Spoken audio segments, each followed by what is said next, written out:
Oh,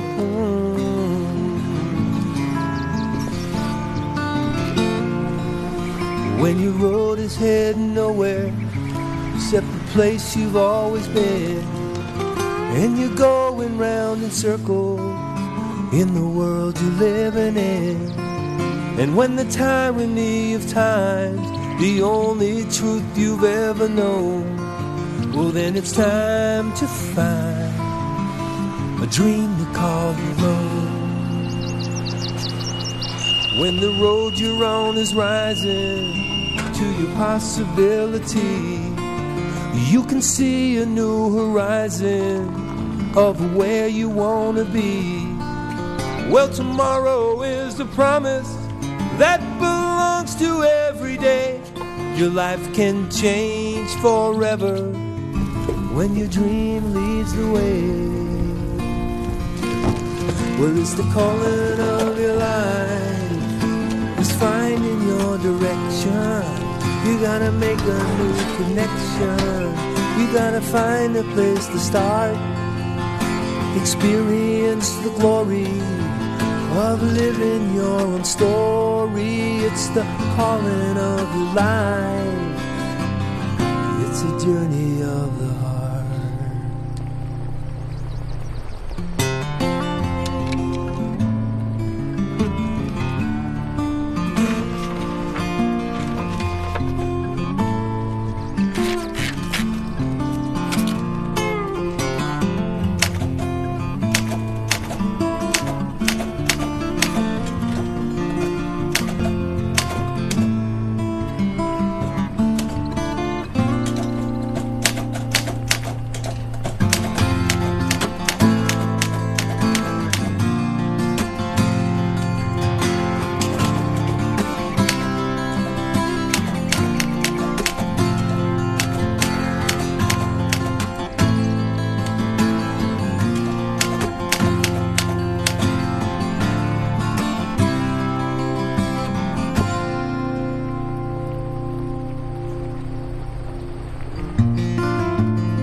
What would you do right now if you knew you could use your compass to get past any failure?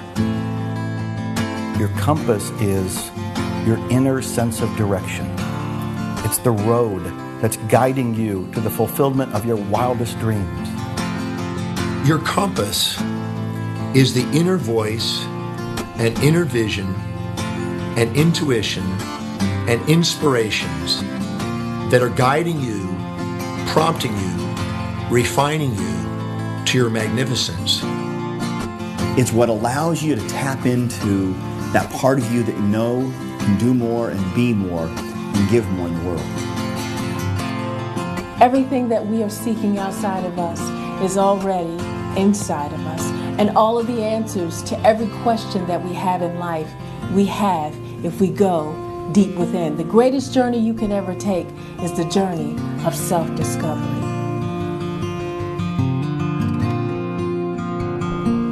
The beginning. Before setting out on your journey, it's important to have a strong internal sense of yourself.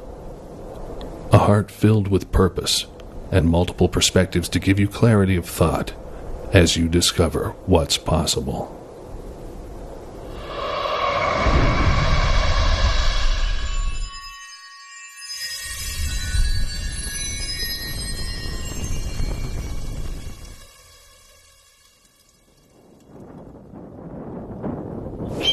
They say the first step's the hardest one.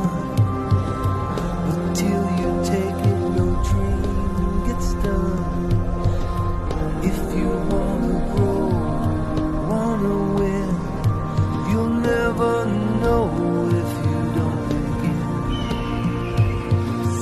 You hold the future, it's in your hand. So tell the truth, your heart understands. Set your course to your own true way. Don't look back at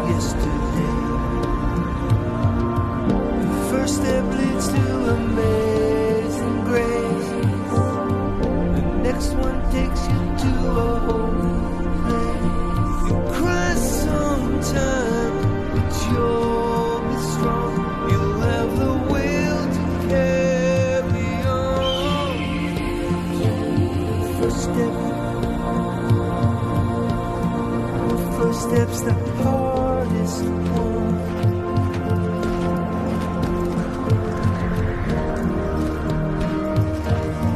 If you're wondering whether now is the time for you to go after your goals and go after your dreams, the answer is absolutely yes. What I encourage people to do is to have inertia, to get things going, and to practice what I call production before perfection, to get things going, to get the inertia going and make things happen. Just trust. It's time for you. You can't wait for the time to be perfect, because the perfect time will never happen. You don't have to wait till you know more, do more, or be more. Your time is now. And so the ongoing realization is that wow, there's only the now, really. And you're either blurred to it or you're seeing it clearly. And when you're seeing it clearly, you'll find yourself knowing what to do. Do it. Do it. Get in the game. One of the things I talk about all the time is that one step in the right direction is worth 100 years of thinking about it. There's an old saying that goes, timing is everything. I say, there is no right time, only missed opportunities. You dream forward and you plan backwards. In other words, you go out to that dream and imagine that you're there already. You have it exactly the way you'd like it to be. And then you sort of, from that position of future, look back and say, all right, what did I have to do to get here? What were the steps? Then you make a pathway, a plan, that then when you get back to now, you have a pathway laid out for you that you can take one step at a time to make that journey manageable. Well, you might be sitting there thinking, well, I don't know if I'm ready to take that first step on my journey. I don't know if I'm ready to begin this adventure. And if that's where you're at, well, you might be in for a rude awakening because you're already on your journey. You see, inaction is still an action. It's just not the type of action that serves you. If you're not willing to risk, you can't grow. And if you can't grow, you cannot become your best. And if you cannot become your best, you can't be happy. And if you can't be happy, then what else is there? This moment is precious. Take advantage of it and go after your dreams. You may get a little scared. You may even have doubts and fears, but guess what? At least you'll be feeling like you're living and you're going after your dreams, and that is what life is all about. The next step is there. It knocks at your inner door. It's what I call the intuitive nudge that's asking you to take inspired action. It's waiting for you. It's probably tickling your soul right now as you watch this. So how do you know what the next step is? You turn within, you pay attention to yourself, and you follow your own inner guidance.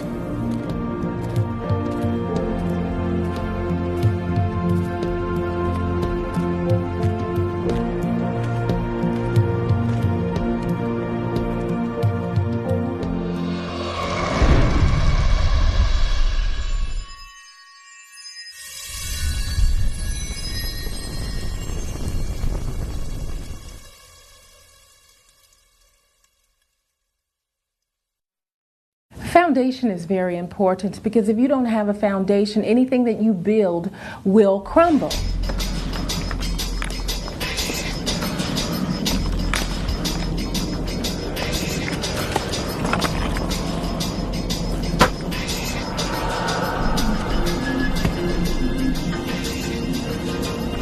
As you're on your personal journey, your personal quest for success, whatever that means to you, I believe that you've got to have a foundation. And that foundation is going to be inherent in your self-esteem. Your self-esteem is what you think to be true about yourself. And the more you believe that you have the skills and the knowledge because you've done the work, the more you can do whatever it is you choose anywhere in the world and have that level of confidence and certainty that each one of us thrives to get. I think it's very important that all of us work constantly to cultivate a sense of internal love and internal power, which most people don't have.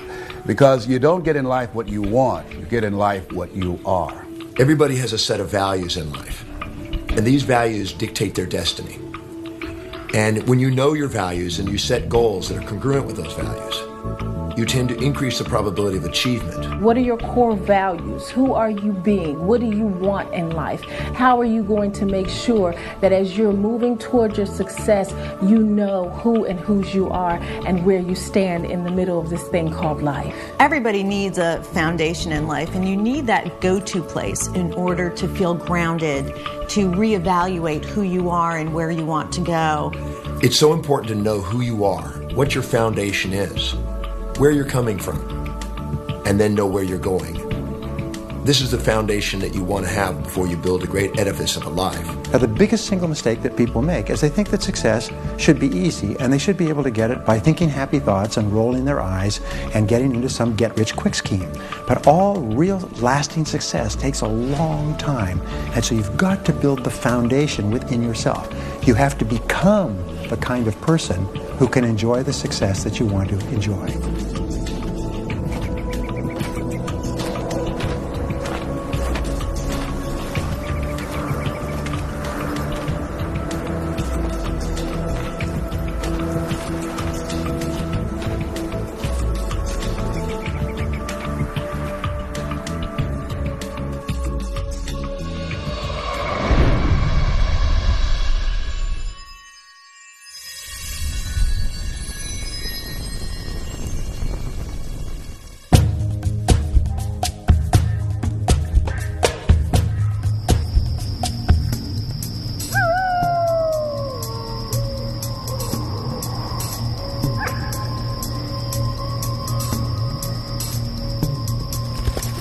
So many people change homes often throughout their lives and are in search of that feeling of being at home. They move, they can never find it. They're never truly at rest. They seek different religions and spirituality, but they can never really find home because they never find contentment. Home can be either that place of environment where you come home to at the end of the day and you want it to be just a safe, comfortable atmosphere, calm, peaceful, energizing, whatever it would represent for you in the real world. And home is also that place of coming home to self. Your home is an important place to start from. It's your springboard, it's your recuperation area, it's your grounding area, and whatever home is for you. Maybe it's your house, maybe it's your community, maybe it's your family, maybe it's your spiritual altar. You have a home you can always come back to and always springboard from again. That's what you can draw from. That strength from home, you'll be able to go out in the world and find your greatness. When we get into our home, we can find a place of security, a safe haven where we can be ourselves in spite of what is going on in the world around us. So a home, a place of your own, a place that belongs to you, is an essential part of establishing the foundation for motivation and high accomplishment. In design psychology, we say the home is the absolute basis of everything you do. Your surroundings absolutely affect how successful you will be and your progress. And what it is that you're being able to do is based on your surroundings every morning, every night. When you wake up, is it energizing? Is it conducive to your goals? Because what is in your home is reflecting who you are. And what reflects who you are will come along the way with you all the time. Home is essential to your success.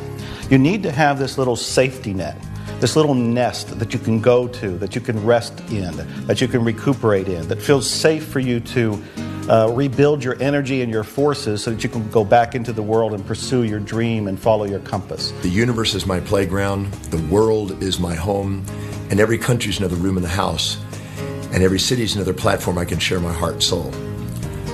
I really believe that this whole world is my home, and I believe having a foundation of a home that's global allows you to do things across the world.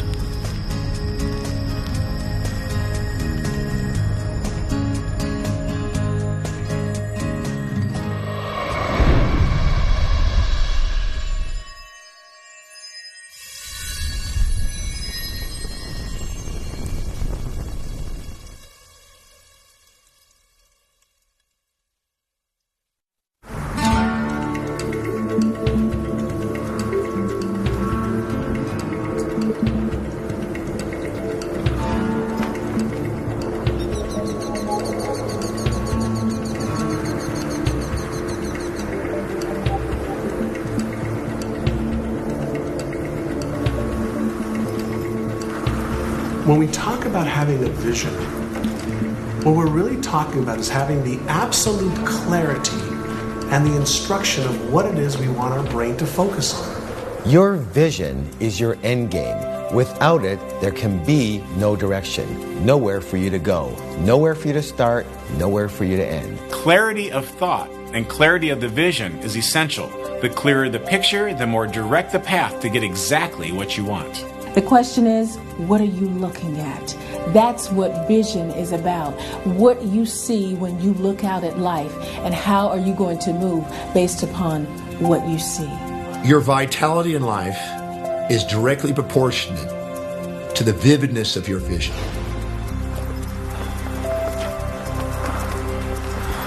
Get extremely clear about your vision.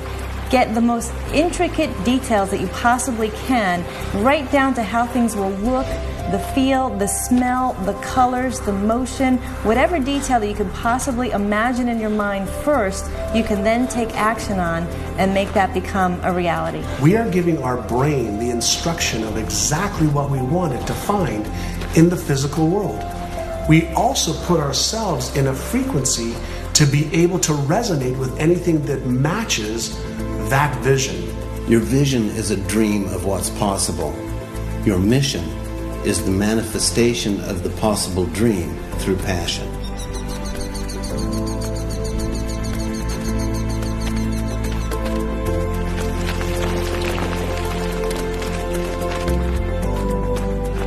Well, visualization is a starting point because there seems to be a one-to-one relationship between how clear you are about what you want and how fast you move toward it and how fast it moves towards you.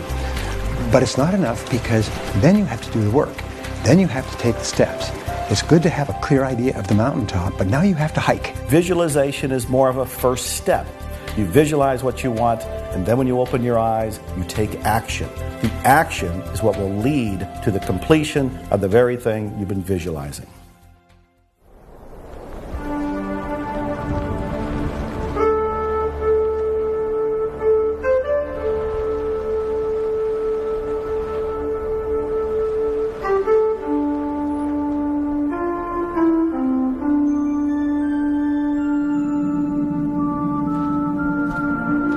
Who am I? What's my purpose? Why do I feel this way? Once I had answers, now only questions. I move forward, not knowing exactly where I'm going, but in the direction of a fleeting feeling and an idea that I want for myself. The journey of my life has traveled 3 different directions. The directions have been governed by the data of my life, the judgment of my life, and the feeling of my life. My creation led to my confusion because I was born with the last name Gay. And when you go to an all-boys school like Eton College, which is where the princes went to, with the last name Gay, it leads to a certain amount of confusion. Obviously, I had to act out because I wasn't gay. So I had to act out. And so I started to disrespect people. I just disrespect girls. I disrespect myself. And the confusion led to the compromise. I was 34 when the journey of my life shifted. I traveled from England to Australia to America. I was brought to the States by Cher, the rock and roll diva, the Oscar winner. She discovered me in Australia as her rock and roll promoter and sponsored me here to take her from cabaret to rock and roll. And at 34, I was living above the Hollywood Hills in a home built for Greta Garbo by the studio in 1920. I'd go down on a Friday night and play with my A-list rock and roll stars and my superstar actors. Even though my outside world looked incredibly fabulous, even though I had excess in the outside world, I lived in a world of rock and roll where excess could be accepted, and yet inside I could still have my own demons ran rampant. So things were certainly dawning upon me when I went down to the whiskey bar on a Labor Day when I was 34 years old on Sunset Marquee. I was about to start a weekend of binging that would get me through to Monday, and then I would be excessive in my business life again. And I went into the men's loo and had someone in there. I was taking some drugs, and that person that was actually of the opposite sex, she could have been 34, which I was, but she was 19, and she'd always been 19. But I'd just gone from 19 to 20 to 21 to 22 to 25 to 30 to 34. And it just happened that in that moment I looked in the mirror and I saw myself long enough and some light appeared. Something appeared that was of peace. Whatever happened in that room at 34, I came out different. I walked out of the bar. I didn't even say goodbye to my friends. I went back to my home, and in that moment, I gave up those buffers to my feelings. And at 34, my compass to my life changed from the goal line of my life to the learning line of my life. I've learned since 34 that to move into the accurate confession of my own judgment, to allow myself to turn and look at my shadow at every opportunity. Whenever I have anger or aspiration, whenever I want to blame myself or blame myself for being another, it's so much easier to give than it is to receive. The story of my life is that I am a crusader of love. I am a humanitarian, and I've been blessed in the last few years to do some very significant humanitarian work. Everything that I did through my early youth was proving my worth. I had to do everything I could to prove my own worth, prove it to myself, and therefore live in the light that I thought my father and my family expected of me.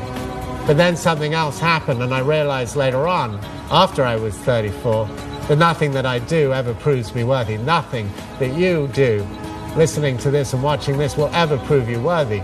We are worthy simply because we are. I am, and so are you. And now my commitment is to support each and every one of us to be the best we can be. If I buffer your mirror, if I buffer you to bring up your brilliance and not let it stay on the pillow of a new dawn, because you have brilliance, but if I buffer your brilliance to be the best it can be, this is what happens. I buffer you, I buffer you, I buffer you, and I get to see myself more clearly in your beautiful reflection, and then know myself more clearly in the next second of my life. And that's enough for me to know that my compass is on a true and authentic path.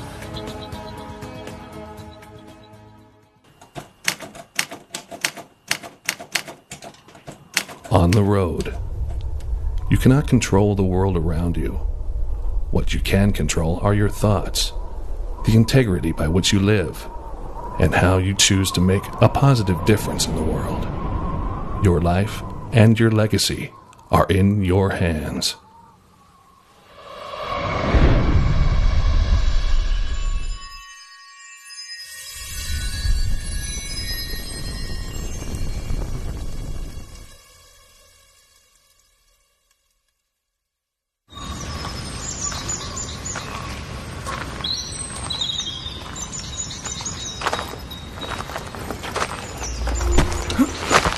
We know when we are living our lives from the inside out, there are things that can happen to us that we cannot control. Things that can catch you on the blind side. And it's a place that you go, perhaps as St. Francis talked about, Lord, grant me the serenity to accept the things that I cannot change. I can't change what has happened. The courage to change the things that I can. I can change how I'm going to respond, and the wisdom to know the difference. Most of us are reacting to the outside circumstances, and we're allowing the outside circumstances to control our thinking, our feelings, and our behaviors. Because if we're just automatically reacting to everything that goes on, then we're really tapping into our more animalistic nature, and we're not thinking about what's in our own best interest. If we give ourselves a moment to pause, then we give ourselves think time to be smart and think about what is really the best approach in that situation. Oftentimes in life, the questions that we ask ourselves immediately after a stimulus will determine the quality of the response that we make. The question you have to ask yourself is, how high of a quality response do you want to produce in life? When is the last time that you made a decision in haste and had the optimal outcome that you truly wanted? What I've learned is when something happens, that's this moment. Pause right here and then respond. When you pause, you're able to see with clarity what your choice is. When you respond at that point, you're coming from a higher state of awareness and a higher state of consciousness. So learn to take a deep breath, pause, and then respond rather than react.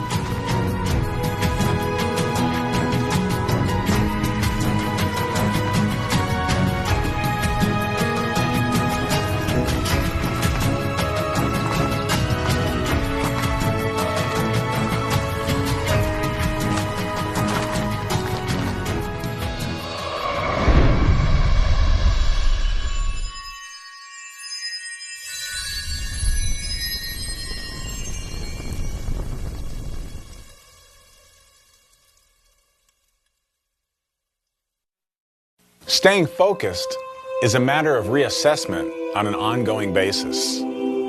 Sometimes our path is not a straight line. Most often it is not. So it's about gathering all of the information that you have at that time and figuring out how you will use this information going forward to get exactly what you want. You're going to have a lot of failures, a lot of disappointments, but those are not things to stop you. Those are things that will build your character. And as a result of those things, you will grow through those things and begin to discover some things about yourself that you would not know otherwise. Start seeing the challenge as a part of the quest. When you do that, you can embrace it versus resist it. All you do every single day is you achieve one mini goal that moves you in the direction of something that's important to you.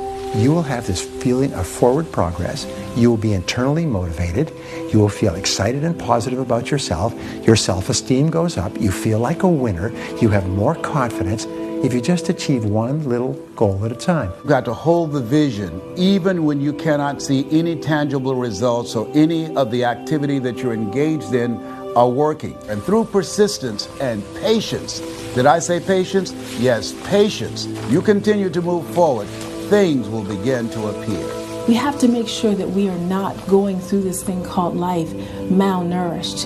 And unfortunately, we do get in places where we find ourselves mentally, emotionally, and spiritually malnourished. So give yourself what you need to make sure that you can actually deal with what you're growing through. Not going through, but growing through. Listen to something positive every day. Read 10 to 15 pages of something that will help to nourish your system, nourish your spirit, and give you what you need in order to win in the game of life.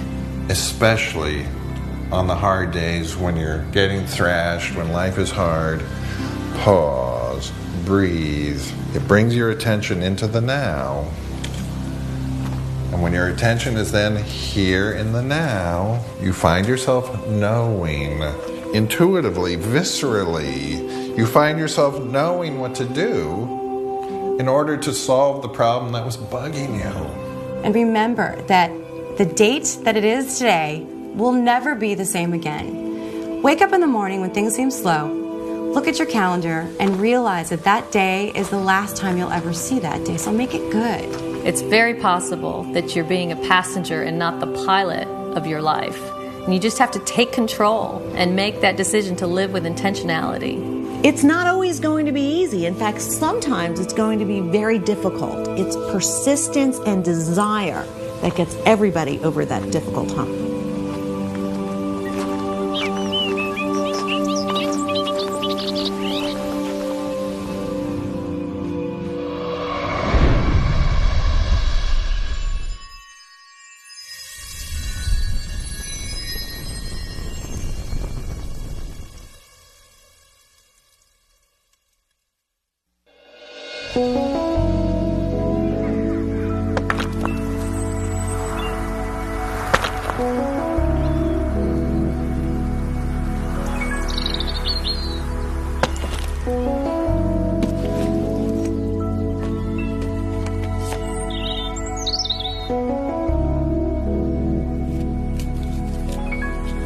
This is not a dress rehearsal.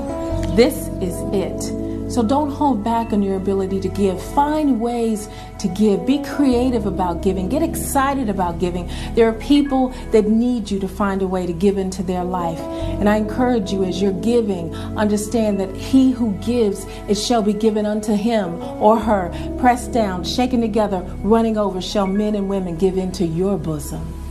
And to know that you're making a difference in other people's lives, I don't think that there's a better feeling that you can have to know that somehow either your time or your money is making somebody's life a little bit better. If we all did that, even if you don't have money to give, you can give your time, your energy, your talents. But whatever you give back, you get to keep.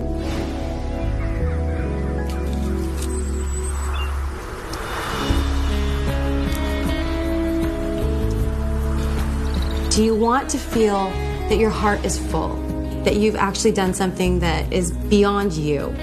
You need to give back. The times when you're feeling the lowest, the times when you're feeling the most down, that's the time you need to be giving back. Because when you give back from there, it creates a sense of abundance. It creates within you a sense that you have more to give. And by having that sense that you have more to give, you start to tap in to that inner resource that allows you to do more, be more, have more, and create more in your own life as well. When you start giving, you become part of a community of givers. You start attracting people like you. And there's nothing better than being part of a community of people that are giving back to the world, because they have a much bigger vision. They are here for changing the world in a big way. And when you give back, it gives us a sense of that connectedness. And it's so important because it allows us to know that we're not alone. And I can't stress how important it is to realize that we are all a part of the same quest.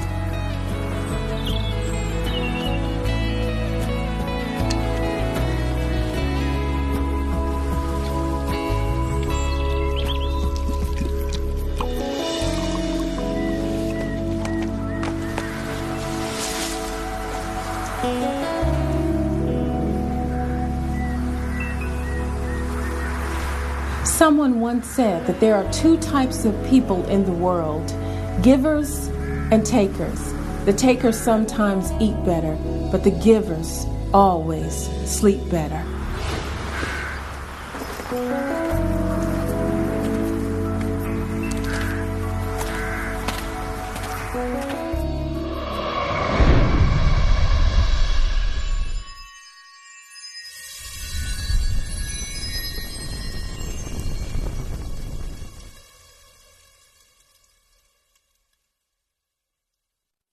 How many people do you know that sit there and say, oh, I really need to lose the weight, and then they keep eating unhealthy foods? How many people do you know that sit there and say, oh, I can't stand my job, and then they keep going back to that same job day after day after day? How many people do you know that sit there and say, oh, I'm not happy in my relationship, but they go home every day to that same person that they don't love anymore?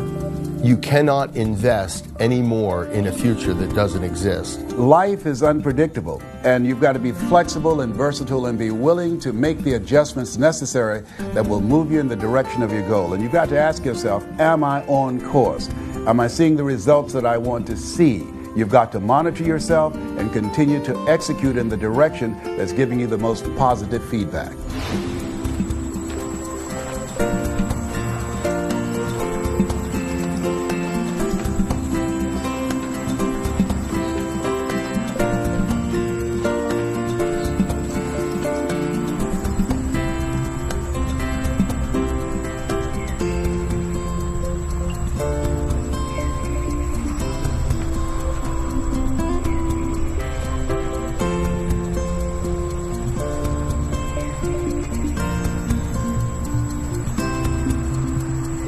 One of the biggest mistakes that people make is heading down the wrong road for far too long. There's no reason for that.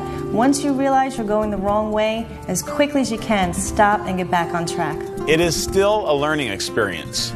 Once you figure out what the lesson is, put on the brakes. Don't go any further. Lesson learned. Take it with you. Put it in a safe spot. You can use that information later and then move in the right direction. Think in terms of, when was the last time you had a big east to west smile on your face?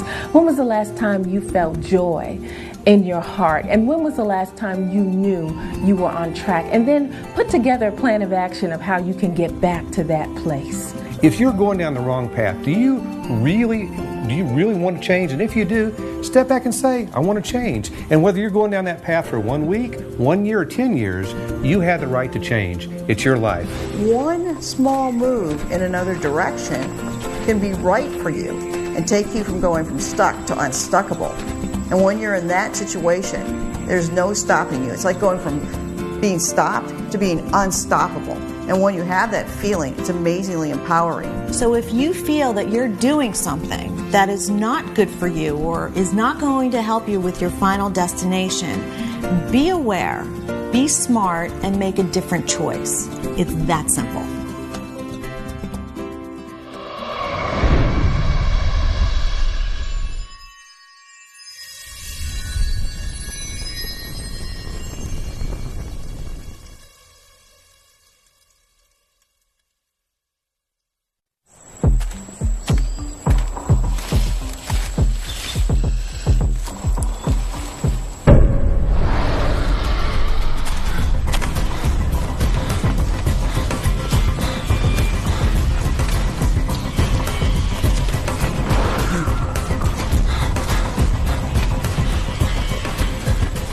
Courage is that place we find within the depths of ourselves where we take an action even if fear is present. Nobody is born with courage. As a matter of fact, most of us are afraid. The difference between the brave person and the coward is that the brave person confronts their fears and does it anyway. The coward allows the fears to control them.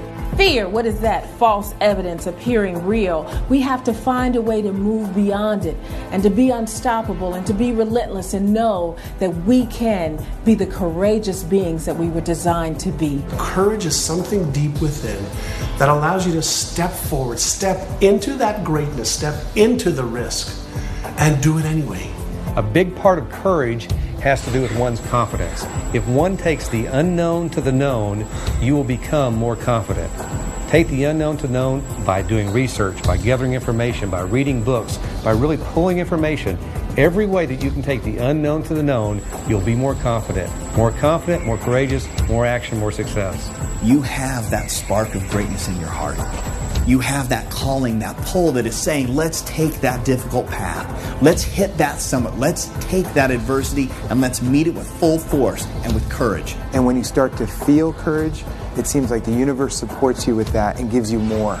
Gives you more energy to accomplish the things that you want to accomplish. What are you doing right now that's scary? If you're not scaring yourself, you're not stretching yourself. You're not empowering yourself. You're staying safe. And as far as I'm concerned, if the fear isn't great enough, then the goal probably isn't big enough. So even if you're afraid, take that first step. I promise you won't regret it.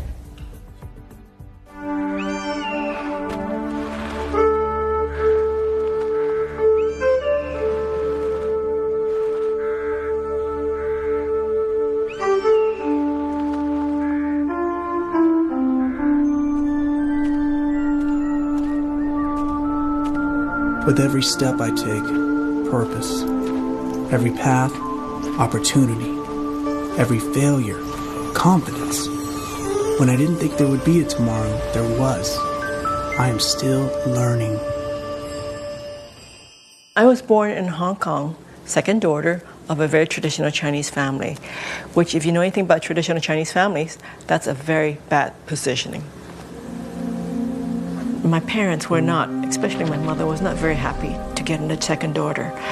In fact, to put it mildly, she was rather upset about it to the point that she left me in the hospital for the first 3 days. My birth was followed by the birth of 3 boys, so it really cemented my position as being very unwanted. And from there, I really experienced what one would call being an abused, neglected child.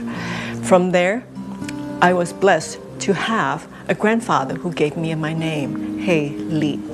With that name, I knew that somebody really cared about me and thought I was worth something, that I was going to be destined to be something great. So with that in my internal makeup, I was able to circumvent and escape some of the mental abuse and physical abuse I was experiencing. And life was pretty tough, but not as tough as what I found out at age 11 that my classmate Rebecca had. She and her family of 5 total lived in a room and shared a kitchen and bathroom with 2 more families, and they didn't even have enough to eat. I realized that there were people in life in even much worse shape than I was. I wanted to make a difference in their lives because it didn't seem fair, it didn't seem just that with 2 working parents that they couldn't feed and clothe the family properly. And so my mission in life, my compass point was to make a positive difference. Armed with that knowledge, packed up my bags and came to America as a young student, working my way through school, did my undergraduate and graduate degree in 4 years in foods and in nutrition and economics, my master's in economics, so that I could go help make a positive difference in people's life. I stepped forward again, found a job with a company that had the same perspective as I did, and more than that, they were willing to take me as I was, a small immigrant woman of color, and take me and rate me and promote me based on my merits. Great story for me, because having been discriminated on every account by that time, that was a wonderful place to go work, make a difference. And that was May Department Stores International, which is now known as the Macy's Group. I joined them, and as they can say now, the rest is history. I went from there, Vice President of Nike, President of Reebok Apparel Products and Retail Group, and CEO of Veda. And leaving all that to start my own foundation, because I never forgot, whether when I was working as a corporate individual or as a personal life, that my purpose, my compass, was to make a positive difference. So when I was with Reebok, we were able to establish labor standards throughout the world of how our manufacturers would treat their employees. What kind of hours they could keep, what kind of ventilation, lighting, all the things that so many of us in America take for granted had to be established. And there was something that made a difference for all the workers that we work with, but eventually the whole industry. It's something I'm really quite proud of, because I remember the times when I was young and did that myself. People ask me at times, what about your mother? What is she doing now? Isn't she so proud of you? And the short and long answer is, well, no. And people are so disappointed when they hear that. They think, oh, that must be so devastating. But I say, stop for one moment. If you're looking for approval from outside, whoever it is, you will never be happy. You have to allow them to be who they are, and for you to be who you are, and just accept that. My father died many years ago in a plane crash, but before he died, I felt like we had peace. Even though he never told me in so many words he was proud of me, I know in some level he was. So for me, I'm very at peace with my family, and I appreciate who they are, who they were, and what they've given me, and I'm really very grateful. The one thing I want everybody to know is that you, every one of you, have what it takes to get what you want. It's inside of you. Just go back inside. Don't listen to the tapes from outside, from everybody else telling you what to do, what to love, who to date, what job to have, what car to drive. You know what it is that you need. Go back to your inner wisdom. Listen to your voice, the voice that has been silenced by all this outside tapes. When you get back to that point, find out what is your compass point, and from there, you will live the life that you are born to live. And I promise you, you will find the peace and happiness you're after.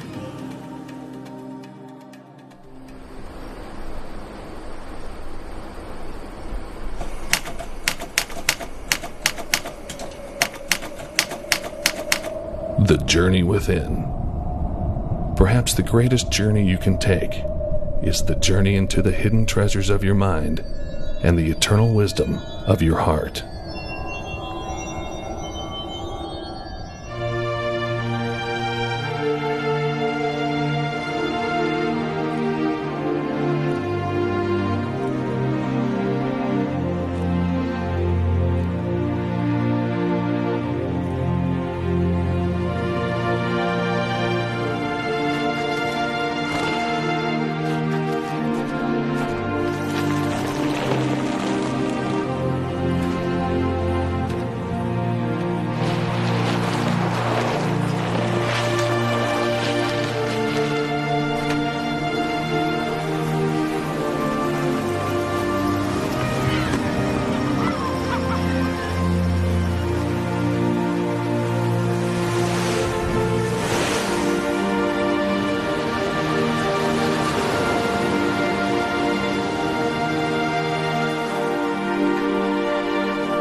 The greatest breakthrough discovery in human potential is that you become what you think about most of the time.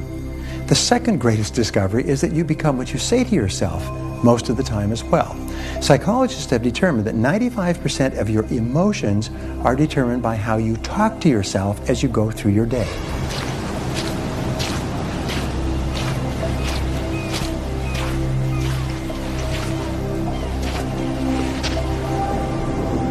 What am I gonna do? Live on this beach forever? I should be moving on. I had plans. If only I was smarter, better. You're never gonna make it. You're not good enough. You're never gonna make it. I should just give up. You're not smart. Give up. You're not good enough. What we say to ourselves has a huge impact on our success. And I ask you to really think about how aware are you of your own self-talk? Are you encouraging you to go forward? Or are you discouraging yourself? We all have a problem with negative self-talk. One of the ways to alleviate that problem is that when you hear disempowering voices come through your head, simply say thank you for sharing and put your attention on a much more empowering thought form. MIT did a study, and the study indicated if I tell you you can't do something, someone else has to come along 17 times to say you can do it, you can do it, you can do it, to overcome that one time. That's why we have to really train our minds to serve us, because we have a mind, but most people go through life allowing their mind to rule them. So pay attention to how you speak to yourself throughout the day. And when you find yourself saying negative thoughts, turn it around and say things like, I'm strong, I'm confident, I'm unstoppable. That will move you much closer towards the direction of your compass. Because it's so easy to get caught up in self-attacking negative thoughts. I mean, our brains are really good at that. So sometimes a positive affirmation can help us to feel better. And I think that's really the key. Affirmations are a great tool to help you reprogram your mind, to help you reprogram the subconscious mind, which is responsible for what you think about yourself, what you think about, and what you do. You're never gonna make it. You're not good enough. You're never gonna make it. You should just give up. You're not smart enough. Give up. You're not good enough. No. I won't give up. I will carry on. I am strong. I am smart.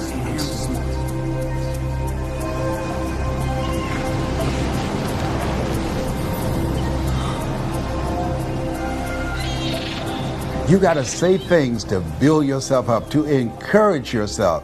Each and every day you've got to say, I am going to make it. I will never stop. I will never give up. I think affirmations are wonderful under a few conditions.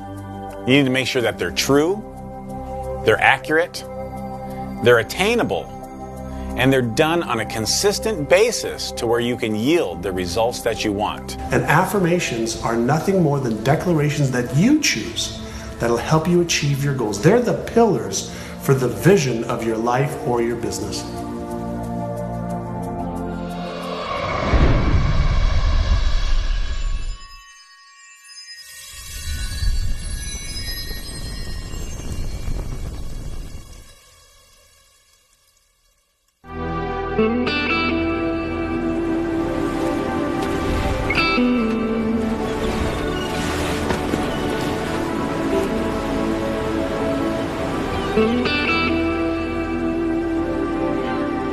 It's so important to have your own compass, because when you have your own compass, it's being true to who you really are.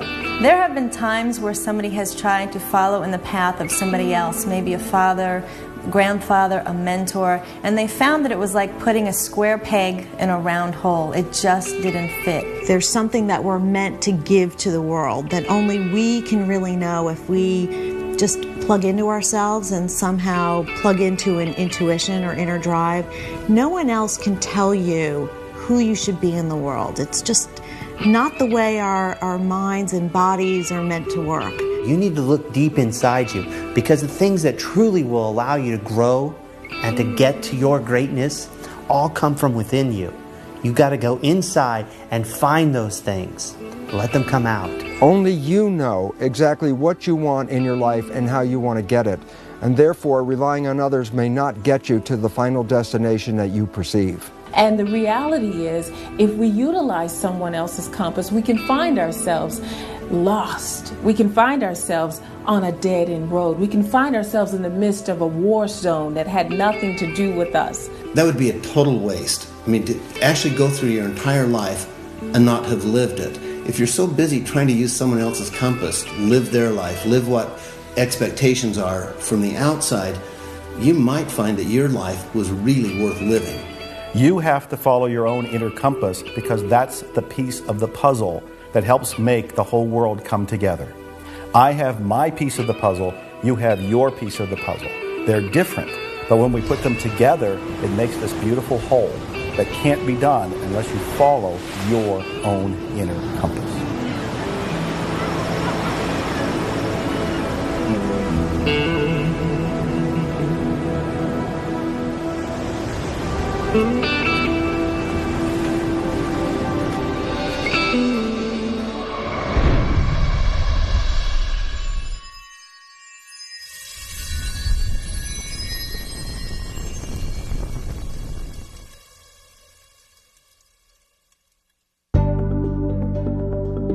Everything first exists in spirit, and then it materializes. I don't believe that we could animate our bodies, move our bodies, direct it purposefully towards some objective without having some degree of inspiration driving us.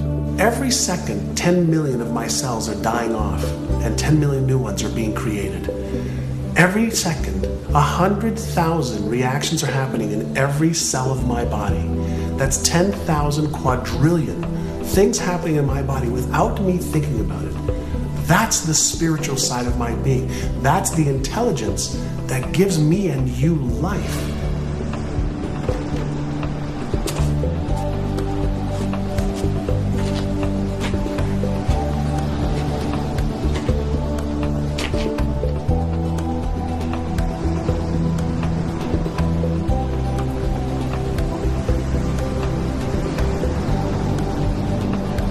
What you're looking at is this material manifestation of something that's spiritual within. The spiritual and the material are two sides of the same coin. Everything that you see out there in many ways is an illusion because it looks like it's real, but it's really spirit which has taken form in a concrete way. Listen, we can't control everything that happens in our lives, but with spirituality, sometimes we get a sense that sometimes things don't always happen in our time frame, in the way that we want to have happen, but it doesn't mean that it won't happen for us. So being in touch with a spiritualism helps give perspective that it's not only about us, that there is a bigger picture out there, and I really think it helps us with achieving our overall goals. Spirituality reveals that we are connected to everything that exists on this planet. We are not isolated individuals, but part of a larger whole, a larger part called humanity. When you realize it's all spiritual, life becomes a game. It becomes something that's much more playful.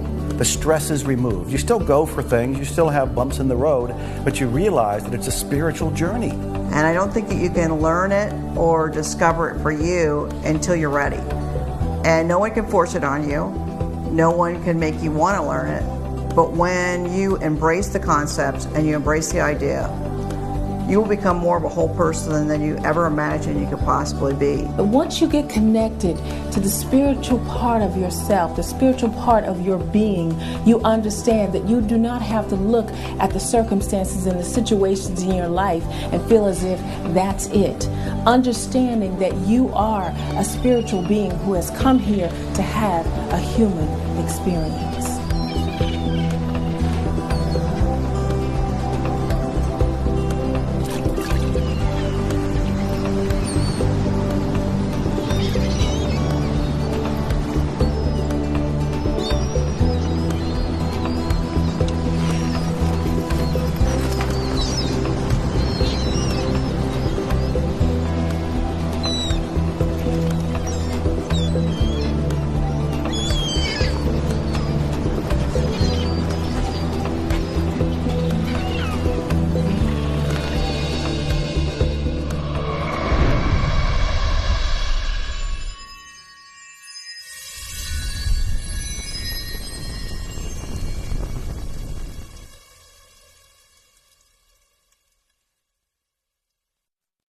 Determination is never giving up.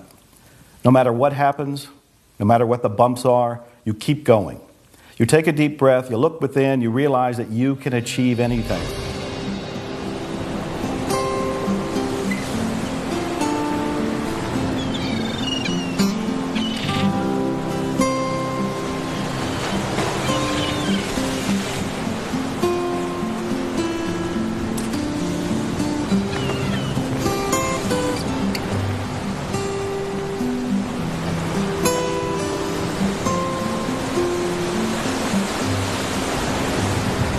People who have no determination at all, they just lack complete focus and desire. They kind of stagnate in mediocrity.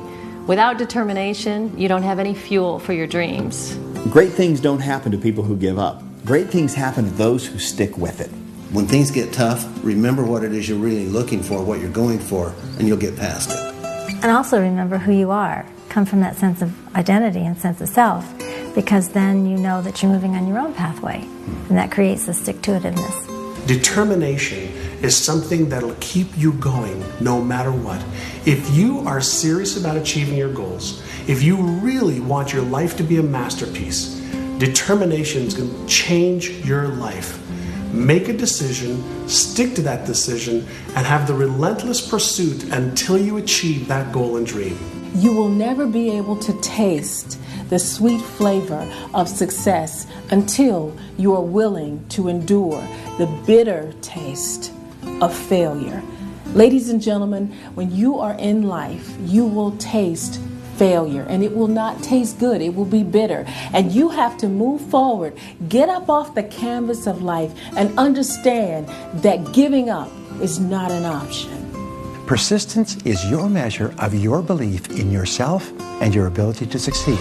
And every time you persist in the face of disappointment, you become stronger, you believe in yourself more, you develop greater self-discipline, you develop greater confidence, and eventually you reach the point where you become unstoppable.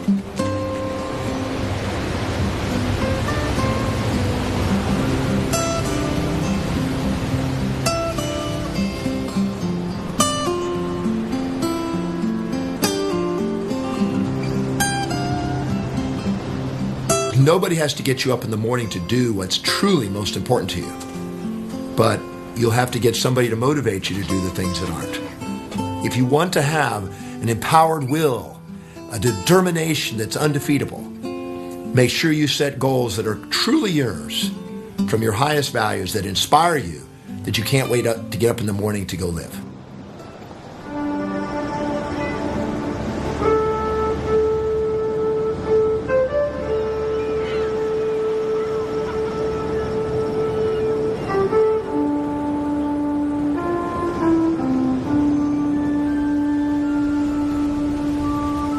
I've made one of my greatest discoveries, peace. It was buried deep within me, and now I can finally see. I see the road ahead, and for the first time in a long time, I can see myself. My life was not meant to be spent inside a cubicle, so I made a decision right then and there to follow my dreams, to find something that I'm passionate about, and to chase that career of adventure.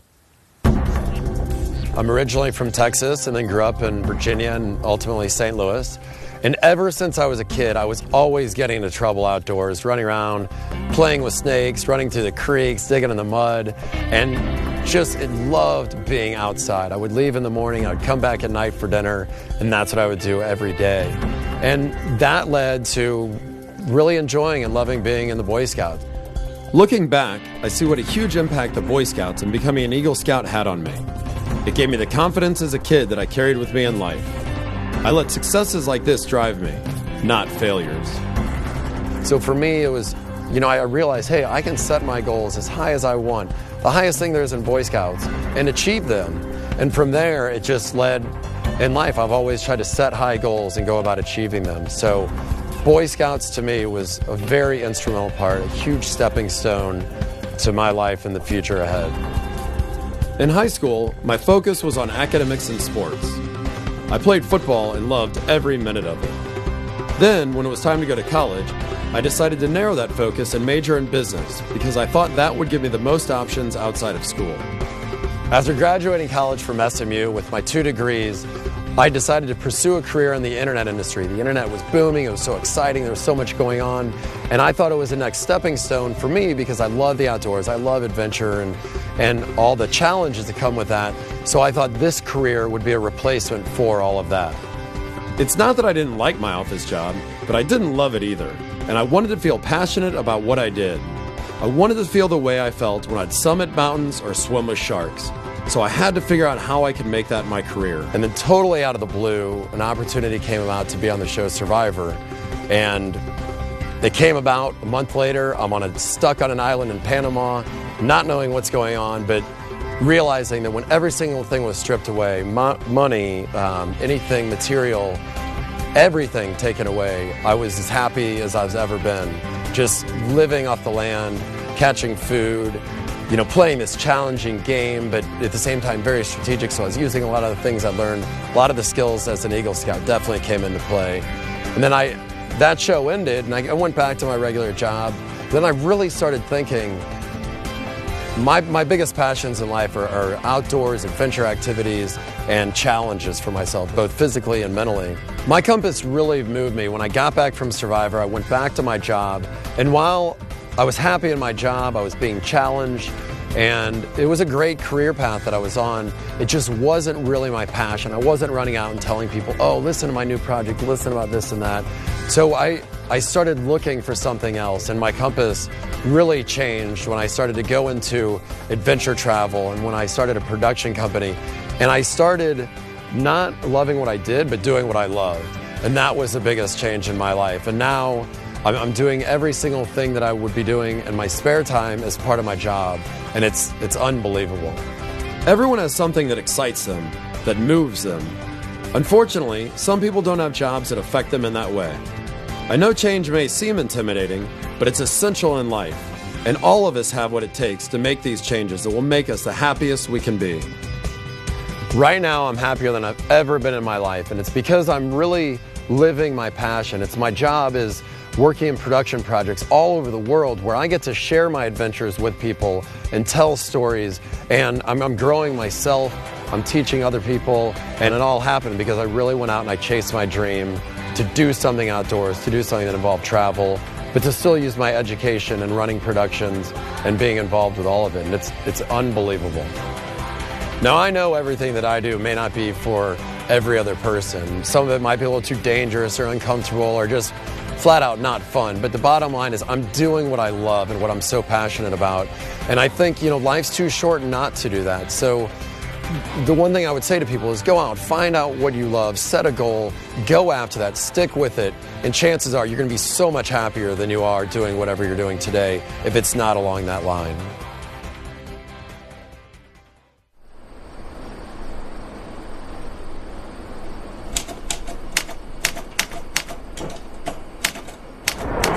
Tomorrow. Life is unpredictable. You don't know what tomorrow will bring, so embrace the future with valor and continue to blaze your own extraordinary path.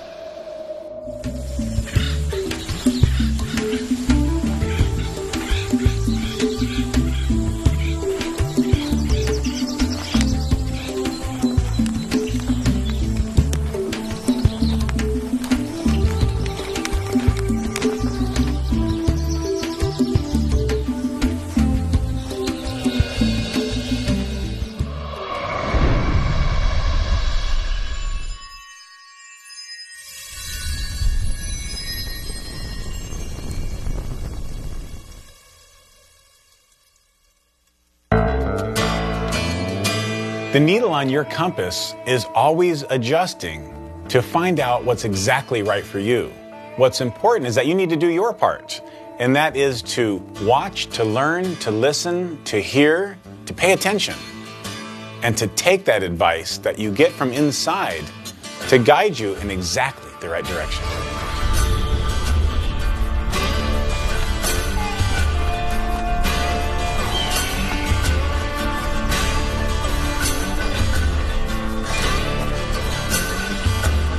There are going to be setbacks, disappointments, modifications, delays, sickness, deaths. There will be challenges. You will feel off center. You will get new insights, new revelations, new things that will come to you. The question is, how will you deal with it? Be still, go within, and then move accordingly. You get influenced either in large ways or in small ways, but every day something changes you. Be prepared for it, embrace it, and move forward. Remember, life is a continuous progression of changes and difficulties and ups and downs and trends, and your job is just keep moving forward. Be open to the experience. Stay connected to current reality with curiosity, and enjoy the ride. Hang on. It's not like you were moved once and then you just somehow play it out. You moved once, it set a new direction, and then the new direction is to just always be compassing. Pay attention to the opportunities that are there and trust that that's where you're supposed to be. And keep going. Don't do things that are insignificant, that are going to waste your time. Be determined to choose things that are going to make your life more abundant and more fulfilling. And though the values will change along the way and the destinies, the summation of all your destinies will make up your life journey. Your soul calls your life's journey. Your mind plays with the destinies. Your physical body will adjust them. You will refine them along your way. That's how you master your life. So when your compass moves you one more time, what do? You celebrate it. You welcome the challenge. You take a deep breath, you put a smile on your face, you look up and you go, I'm going to do it. I'm going to find out what's in me. I'm going to go forward and accomplish this. And as I do that, I will keep growing. I'll keep stretching. I'll keep daring something worthy. My favorite phrase, dare something worthy. As your compass moves you, go with the flow. That's your divine mission.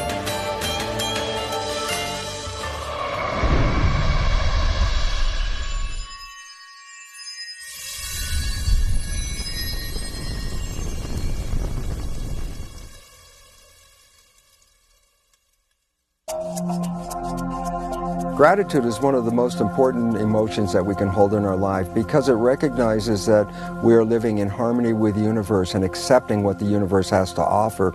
And in this way, the universe provides us more of the same.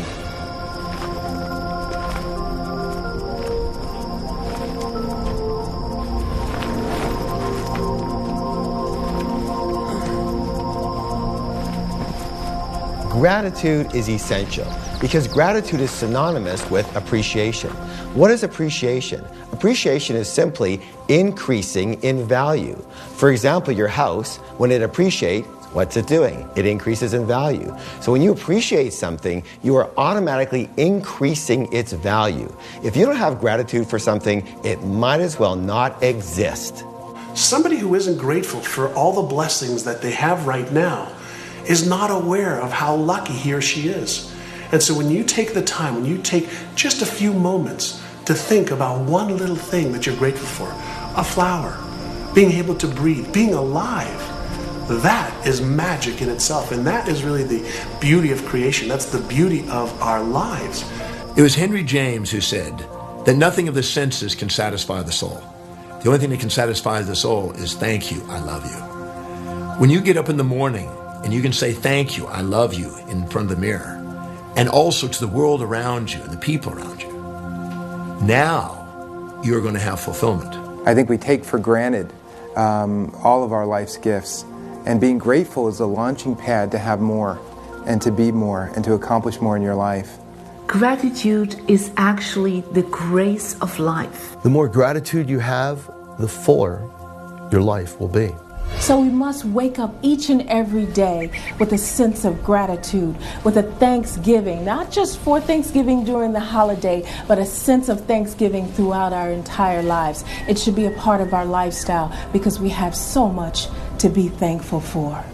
It's not just a palliative that you brainwash yourself with in order to get through troubled times.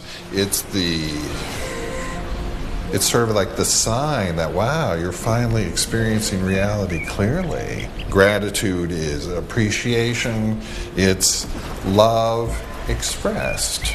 It feels good to the one who's feeling grateful, and it's beneficial to those who are in receipt of it. I remember hearing all about gratitude, and I sat in my room, and I was in a dumpy little place, and I think I had a car that broke down a lot, and I was struggling to pay my rent, which was probably $200 a month, and I was very unhappy. But I was trying, probably just like you. And I remember picking up a pencil, a simple number 2 lead pencil. And I thought, okay, let me try to be grateful for this. And I was resistant to the whole idea. And I looked at it and I said, yeah, okay, with this pointed end here, I guess I can write a grocery list. I can write a romance letter. I can write a novel. I can write a suicide note. There's all kind of things I can do. And I started to shift a little bit. And thought, well, that's kind of amazing. That this little piece of wood with this little piece of lead, I can actually do things that would change my life. I can write affirmations with it. I can write intentions with it. I can write out my vision with it. I can write out all kind of things. And then the other end, if I didn't like what I wrote, I can erase it. And you notice I'm smiling now as I think about it because I'm remembering the first time I actually did this. I began to feel genuinely grateful for the pencil. For the pencil. And as I felt grateful for the pencil, I would look around my room and I'd go, there are people that don't have this. Not only a pencil, but they don't have a roof over their head. They don't have a little refrigerator. They don't have a car. They don't have any money. The way I was living, even then, with all of my complaints, all of my struggles, was better than many people in third world countries. And often I was living better than kings and queens that were ruling countries in past times. And as I realized all of that, I changed. Now today I have this wonderful lifestyle. I have a car collection, and I have all these books out, and I have a country estate, and I have a hot tub. And every night I get in that hot tub and I look at the stars and I count my blessings. I say thank you because I'm grateful. But it all began with a pencil.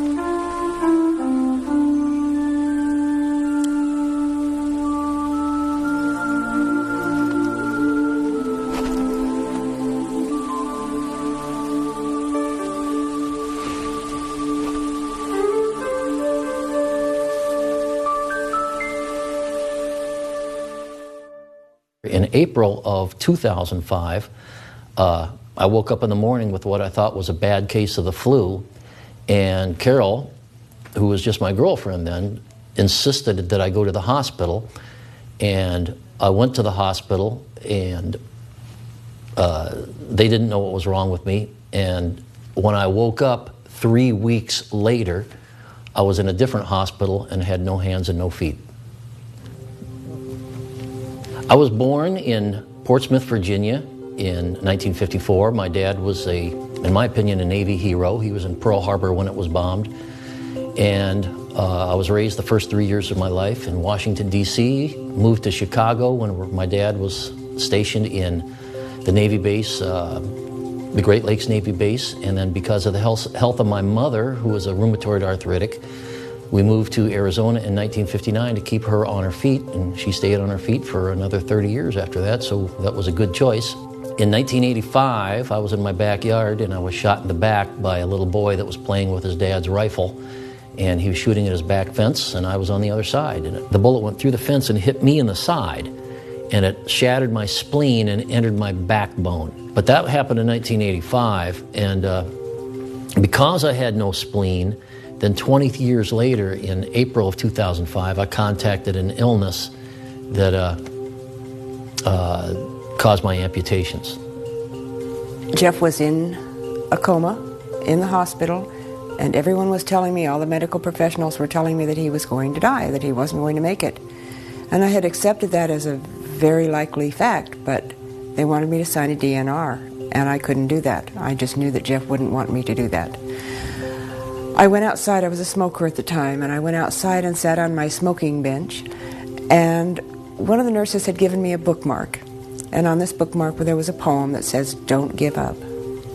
And I read it, and it moved me, but I put it in my purse and went out for a cigarette, reached in for a cigarette, and every time I reached in my purse, I came out with the bookmark. And I kept looking at it and putting it away, and then I realized that that was it. I had to just not give up. Now you have to understand that every medical professional at that time was coming down on her pretty hard. Let this man go. His life is not worth saving at this point. I don't even think we can save his life, even if we tried. And she was the one that said, no, you are going to do everything you possibly can. When the surgeon came in and looked at Jeff and said, he looked at him for maybe 10 seconds, and then he turned and walked out of the room saying, I'm not going to do it. I ran after him, grabbed him by the shoulder and turned him around and said, you have to do it. Someone has to do it. And he said, no, he'll die on the table. I'm not going to do it. And I said, he'll either die on the table or he'll die right there in the room. He has to have the surgery. He can't live without it. He said he's going to wake up with no hands and no feet and hate you forever. And I said, so be it. And I hate this woman so much that on June 11th, 2005, just barely over 2 months after this happened to me, while I was still in the hospital, I asked this woman to marry me. And we were married by the hospital clergy in room 105 in telemetry, in the same hospital in which the amputations happened. When I had woken up and realized that I had no hands and feet, I was really inundated with visitors, colleagues, ex-students from years back that I didn't even remember. But I remember one of the department heads that I had came in and he said to me, Jeff, you're at a crossroads right now. You can either lay there and feel sorry for yourself, or you can use this as a springboard to go out and change lives. It was a wonderful, positive thing to say.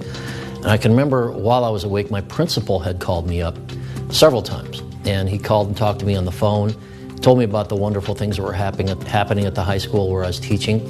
But he always finished up the conversation with, can you give me some sort of timeline for when you're going to be back in the classroom?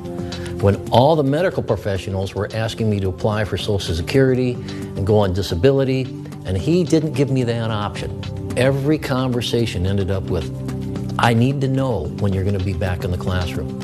And less than 8 months later, I was sitting in his office getting ready to start teaching again full-time in January. I will never, ever believe that God did this to me. But I do believe in my heart that God kept me around for a reason. Something that I really live my life by now is I'm not going to let the things that I can't do get in the way of the things that I can do. And there's a lot of things I can't do, but there's a lot of wonderful people out there that have helped me through this. A lot of new wonderful people that I've met, and a lot of wonderful people that I've yet to meet. And life it's wonderful. One thing I would like to leave you with, I always remember from The Music Man, when Professor Harold Hill was waiting for Marion the librarian to come meet him at the footbridge. And she came down and she said, I almost didn't come. I think we should do this tomorrow. And he said, oh, Miss Marion, if you pile up enough tomorrows, all you'll find is a bunch of empty yesterdays. And for those of you that have anything wrong with you at all, whether it be an amputation, whether it be a loved one you lost, any crisis in your life, don't start piling up empty yesterdays. Get up and live, because you get one get-go in this world, and that's it.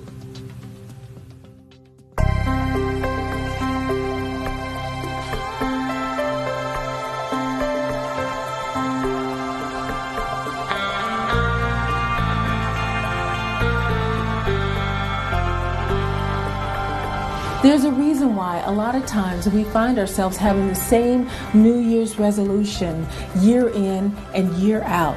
And that is because until you get a new you, you will never have a new year. I'll repeat that. Until you get a new you, you will never have a new year. So I encourage people to get in tune with themselves and to find a way to get to that great self that they know is buried down deep inside of them. And it takes time. It's a process. It doesn't happen overnight. The reality is we live in a society where we're standing in front of the microwave patting our feet, and we want everything like yesterday. But success is a process. So be patient and know that your time will come. What would you do if you knew you couldn't fail? That's when you use your compass. That's when you trust that your compass is there to guide you and you go for it. It is extremely powerful to set your own compass. Be true to your own highest values. Be clear on your own inspirations and vision. And follow the path with a machete and create a completely new trail that's true to you. Keep this in mind. For every moment you spend focusing outside of yourself, trying to find an answer, you're sacrificing 1 minute that you could be looking inside yourself where the answer's been there all along. Imagine you're going down a 2-lane road. You have speed bumps on both sides that tell you when you're going out of your lane. As long as you stay in your lane, all is well. You're following your path. When you hit one of the bumps on the right or on the left, all it is a little jolt. It's waking you up to say, oh, get back in your lane. Stay on your path. Follow your compass. It's not thinking about the ideas. It's not becoming aware of the ideas. The most important part of our life is actually putting the ideas into play and using them to run our lives. That makes all the difference in the world. How many opportunities are you missing? They're right there, right in your backyard, that you're not acting upon. Listen to your intuition, what is called the still inner voice, that little voice that will always guide you to do the right thing for you. Never go against your intuition. When you listen to your intuition, when you listen to your heart, there's some great power in the universe that will guide you unerringly to doing the right things and being the right person in the right place for you. Confronted by a challenge, and you feel you're literally hanging from a cliff. Instead of focusing on the fall, it might be wiser to focusing on how it's strengthening your hands. It's making you determine what you really want in life, your goal, and maybe giving you an opportunity to show that you can conquer any obstacle and actually go from the cliff hanging to rising above the cliff and getting to the peak.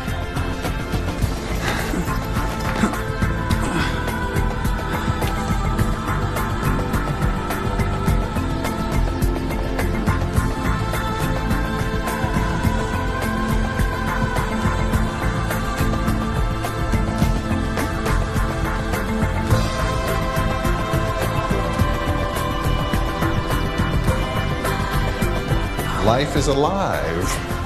And when you get into the flow of the movement, it'll feel like you come to life. It'll feel like you come to life once again. So remember, every time the sun touches your face, you can understand and know that you are special.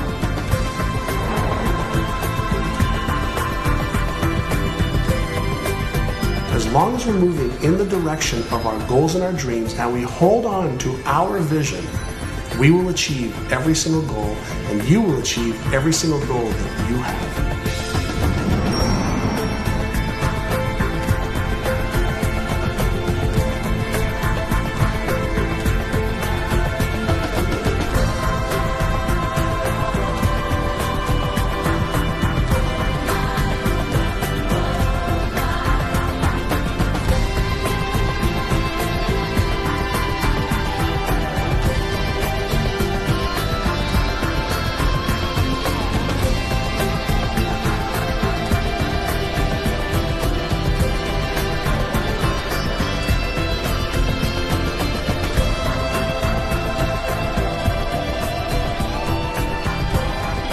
The sun rises over a new world.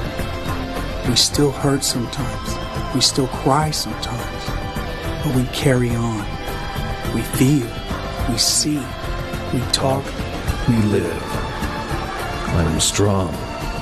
I am confident. I am here. I am ready.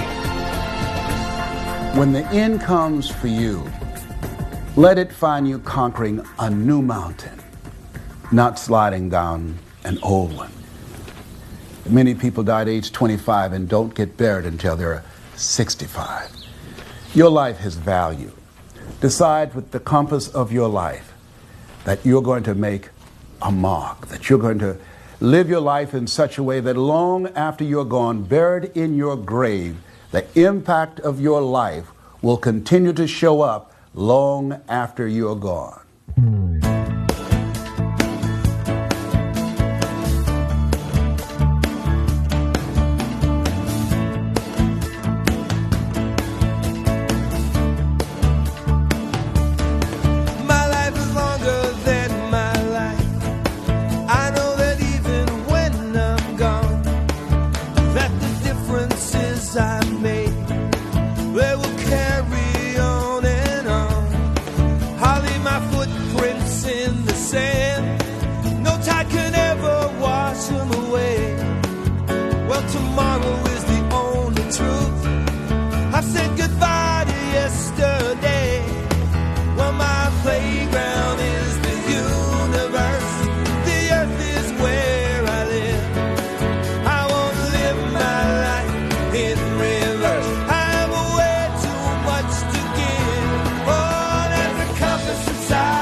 There's a message for all who can hear it and have the courage